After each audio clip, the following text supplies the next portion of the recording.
జై శ్రీరామ్, శ్రీమాత్రే నమః. జై జనసేన, జై పవన్ కళ్యాణ్, జై వరాహి. వందే మాత్రం వీక్షకులందరికీ నమస్సుమాంజలు. ముందుగా 11 సంవత్సరాల ప్రధానిగా పదవీకాలం పూర్తి చేసుకున్న మహనీయులు నరేంద్ర మోడీ గారికి హృదయపూర్వక శుభాకాంక్షలు. మీ నేతృత్వంలో దేశం పలు రంగాల్లో అభివృద్ధి చెందింది. రైల్వే కనెక్టివిటీ కానీ, రోడ్ అండ్ ఇన్ఫ్రాస్ట్రక్చర్లో కానీ, ముఖ్యంగా రక్షణ శాఖ ఉత్పత్తులు చేసే స్థాయికి భారతదేశాన్ని తీసుకెళ్లిన ఘనత, పాకిస్తాన్ని ఉప్పు తిప్పలు పెట్టిన మీ ఘనత మరింత దిగ్విజయంగా కొనసాగి భారతదేశాన్ని సూపర్ పవర్గా చేయడంలో క్రియాశీల పాత్ర వహించాలని మనస్ఫూర్తిగా కోరుకుంటూ 11 సంవత్సరాలు పూర్తి చేసుకున్న మీ పరిపాలన పట్ల హృదయపూర్వక శుభాకాంక్షలు. ఇంకా సాక్షి పత్రిక, ఈ సాక్షి పత్రిక గొడవ ఎప్పుడు ఉండేదే. గత రాజధాని అమరావతి గురించి చర్చల్లో మాట్లాడుతూ మహిళల మీద విపరీతం, అది దేవతల రాజధాని కాదు, వేశ్యల రాజధాని, ఒక జర్నలిస్టు మాట్లాడిన మాట. ఇప్పుడు ఆయన మీద కేసు పెట్టగానే అయ్యో 60 ఏళ్ళ వ్యక్తి అన్నాడు. ఇక్కడ ఎంటర్టైన్ చేసిన వ్యక్తి కొమ్మినేని శ్రీనివాసరావు చిరునవ్వులు చిందిస్తూ, ఇది ఒక్క సాక్షి పత్రికే కాదు, ఇంకా చాలామంది ఉన్నారు ఇలాంటి వాళ్ళు. ఏదైనా ఒక డిబేట్ పెట్టినప్పుడు కన్స్ట్రక్టివ్ డిబేట్ కండక్ట్ చేయాలి, కానీ మీకు మీ ఓనర్లకి లేకపోతే మీ ఎవరైతే మీకు నచ్చిన వాళ్ళంటే వాళ్ళకి బాగా ఊదడానికి కాదు. ఓ సీనియర్ జర్నలిస్ట్ అలా అరెస్ట్ అవ్వడం బాధాకరం. కానీ జర్నలిస్టులు, అధికారులు మొత్తం అందరూ కూడా మారి ఎవరి పనులు వాళ్ళు సక్రమంగా ఎవరికి బాగా ఊదకుండా ఉంటే భవిష్యత్తులో అందరూ బాగుంటారు. ఇంత జరిగాక కూడా వైసీపీ పార్టీ అధికార ప్రతినిధి రామకృష్ణారెడ్డి గారు స్టేట్మెంట్ పెట్టి మళ్ళీ ఇదే పిశాచాలు దెయ్యాలంటున్నారు అమరావతి మహిళల్ని. వీళ్ళు మారరు. ఇక్కడ ఆంధ్రప్రదేశ్లో నారా చంద్రబాబు నాయుడు గారికి కానీ, పవన్ కళ్యాణ్ గారికి కానీ ఒక గురుతర బాధ్యత ఉంది. మీరు అభివృద్ధి సంక్షేమ పథకాలే కాదు, 6 నుండి 80 వరకు అందరికీ భాషను కంట్రోల్లో పెట్టడం నేర్పాలి. ఎందుకంటే గత 5 ఏళ్లలో విచ్చలవిడితనం, విశృంఖలత్వం, నోటికి ఏదొస్తే అది పేలాపన పేలేయడం, ఈ కొన్ని మీడియా ఛానల్స్ ద్వారా ఎవరికి తోచినట్టు వాడు పేలడం, ఇది చాలా పెరిగిపోయింది. ఇది ప్రమాద స్థాయికి చేరిపోయింది. కాంటెంట్లో చదువుకుంటున్న పిల్లల భాష కూడా ఎంత చండాలంగా తయారైందంటే ఎక్కడికక్కడ సిస్టమ్స్ని కంట్రోల్ చేసి సరైన దారిలో పెట్టాల్సిన సమయం ఆసన్నమైంది. ప్రతి సోషల్ మీడియా లింకులు కూడా జాగ్రత్తగా అబ్జర్వ్ చేసి దానికి ఒక ప్రత్యేకమైన టాస్క్ ఫోర్స్ని ఏర్పాటు చేసి అందరినీ కంట్రోల్ చేసి, అది ఒక వైసీపీ అని కాదు, ఇతర పార్టీల్లో ఉన్న వాళ్ళను కూడా భాష అబ్యూజివ్ వర్డింగ్ అన్నది భవిష్యత్తులో కనబడకుండా ఉండి స్వచ్ఛమైన తెలుగు మాట్లాడి విధంగా ఆంధ్రప్రదేశ్ ప్రజల్ని తీర్చిదిద్దాలని కోరుకున్నాం.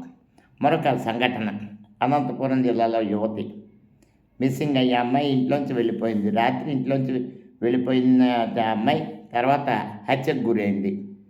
ఇక్కడ ఎలా జరుగుతాయంటే ఇవి, రాత్రి అమ్మాయి వెళ్ళినట్టు స్కూటీ మీద పోలీసులకి మేము కంప్లైంట్ ఇచ్చి ఆయన వాళ్ళు చర్యలు తీసుకొని పోలీసులు ట్రేస్ అవుట్ చేయడం కొంచెం సమయం పడుతుంది. ఆ అమ్మాయి ముందుగా ప్లాన్ చేసుకుని ఎవరితోటో వెళ్ళిపోయింది. ఆ తర్వాత వాళ్ళు ఏం చేశారో ఇంకా పూర్తి దర్యాప్తు జరుగుతుంది. మొత్తానికి హత్య అయితే ఖచ్చితంగా చేశాడు. ఇక్కడ బాధపడ్డ తల్లిదండ్రులని ఓదార్చగలమే కానీ ఆ పిల్లల్ని తీసుకురాలి. ఎప్పుడు ఆడపిల్లలకి నేను ఒకటే చెప్తున్నా, అమ్మా నాన్నల్ని బాధ పెట్టి మీరు చేసే ఇది మీరు సుఖపడరు. నీకేం కావాలో నిన్ను కనిపెంచిన తల్లిదండ్రులకు తెలుసు. బయటికి వెళ్ళి ముక్కు మొహం తెలియని వాడిని నమ్ముకొని వెళ్ళిపోతే ఇదే జరుగుతుంది. తర్వాత ఓ రోజు 2 రోజులు సానుభూతి చూపిస్తారు. తర్వాత ఇదే మొదటిసారి కానీ ఇదే వరుసగా జరుగుతూనే ఉంటాయి. ఎవడో రాత్రి పిలిస్తే వెళ్ళిపోతే ఎలాగ చివరికి ఇలాగే జరుగుతుంది. తల్లిదండ్రుల మీద ఆధారపడి ఏదైనా సమస్య వస్తే ఇక్కడ పోలీస్ వైఫల్యం అనడానికి లేదు. ఎక్కడ పోలీస్ వైఫల్యం అన్నది ఎప్పుడు వస్తుందంటే, ఒక వ్యక్తి అల్లరి పెడుతుంటే పోలీసులకి ఇన్ఫర్మేషన్ ఇస్తే వాడు కౌన్సిలింగ్ ఇచ్చి ఏదైనా చేసి ఆ సారికి వదిలేశాక ఆ వ్యక్తి మళ్ళీ వచ్చి అటాక్ చేస్తే అతని మీద నిఘా పెట్టడం దాన్ని పోలీస్ వైఫల్యం అంటారు, ప్రభుత్వ వైఫల్యం అంటారు. అంతేకాని ఇష్టపూర్వకంగా వెళ్తున్నట్టు ఎవరికి ఉండదు. తర్వాత దర్యాప్తు చేసి పట్టుకొని లోపు జరగరాది జరిగిపోతుంది. ఇక్కడ మహిళల విషయంలో నేను అందుకనే ఏం చెప్తున్నానంటే రేపు 12వ తేదీ నుండి స్కూళ్ళు తెరుచుకుంటున్నాయి.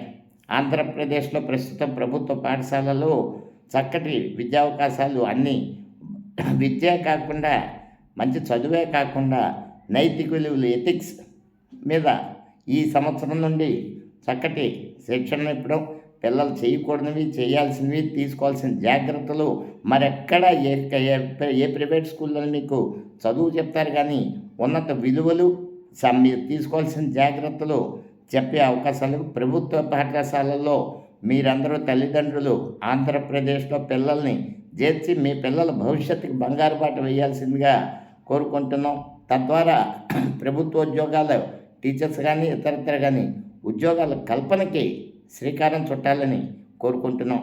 ఇక మరో కేసు మధ్యప్రదేశ్లో హనీమూన్ జంట హనీమూన్కి వెళ్ళింది గ్వాలియర్కి, కపుల్ మిస్సింగ్. తర్వాత తెలిసింది ఏంటంటే అతని శవం దొరికింది.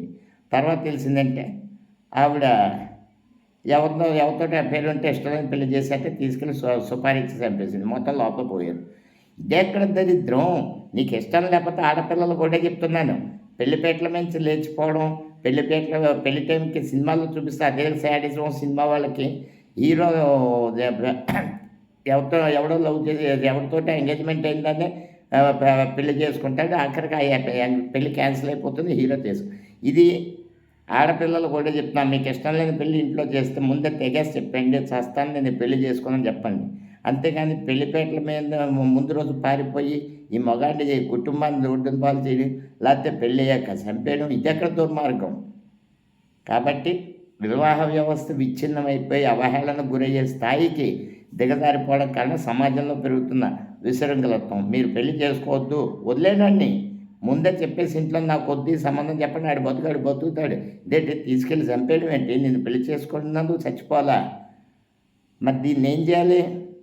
మాటలు తిన్నంగా రావు. కానీ ఇందాకనే చెప్పాను, భాషను అదుపులో పెట్టుకోవాలని నాకు వర్తిస్తుంది. కాబట్టి సమాజంలో ప్రధాన బాధ్యత మన నైతిక ప్రవర్తన, మాట్లాడే మాట విధానం.